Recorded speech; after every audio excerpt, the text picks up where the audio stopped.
సంఖ్యాకాండము 24వ అధ్యాయము.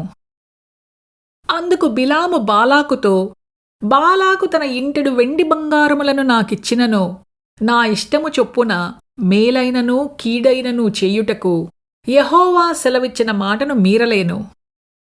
యెహోవా ఏమి సెలవిచ్చునో అదే పలికెదనని నీవు నా యొద్దకు పంపిన నీ దూతలతో నేను చెప్పలేదా? చిత్తగించుము, నేను నా జనుల యొద్దకు వెళ్ళుచున్నాను.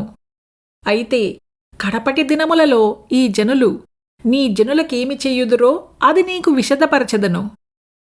రమ్ము అని చెప్పి ఉపమానరీతిగా ఇట్లనెను. బెయోరు కుమారుడైన బీలాముకు వచ్చిన దేవోక్తి, కన్నులు తెరిచిన వానికి వచ్చిన దేవోక్తి. దేవవాక్కులను వినిన వాని వార్త, మహోన్నతుని విద్య నెరిగిన వాని వార్త. అతడు పరవశుడై కన్నులు తెరిచిన వాడై సర్వశక్తుని దర్శనము పొందెను.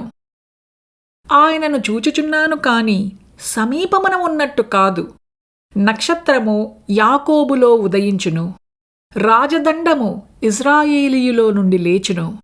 అది మోయాబు ప్రాంతములను కొట్టును, కలహవీరులనందరినీ నాశనము చెయ్యును. ఎదోమును సెయీరును ఇజ్రాయేలుకు శత్రువులు, వారు స్వాధీనపరచబడుదురు. ఇజ్రాయేలు పరాక్రమమొందును. యాకోబు సంతానమున ఏలిక పుట్టును, అతడు పట్టణములోని శేషమును నశింపజేయును. మరియు అతడు అమాలేకీయుల వైపు చూచి ఉపమానరీతిగా ఇట్లనెను. అమాలేకు అన్యజనములకు మొదలు, వాని అంతము నిత్యనాశనమే.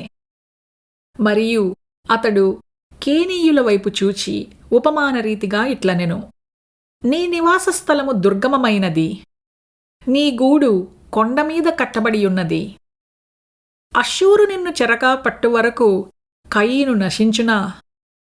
మరియు అతడు ఉపమాన రీతిగా, అయ్యో, ఇట్లు దేవుడు చేయునప్పుడు ఎవడు బ్రతుకును? కిత్తీము తీరము నుండి ఓడలు వచ్చును, అవి అష్షూరును ఏబెరును బాధించును. కిత్తీయులు కూడా నిత్యనాశనము పొందుదురనెను. అంతట బిలాము లేచి తన చోటికి తిరిగి వెళ్ళెను. బాలాకును తన త్రోవను వెళ్ళెను.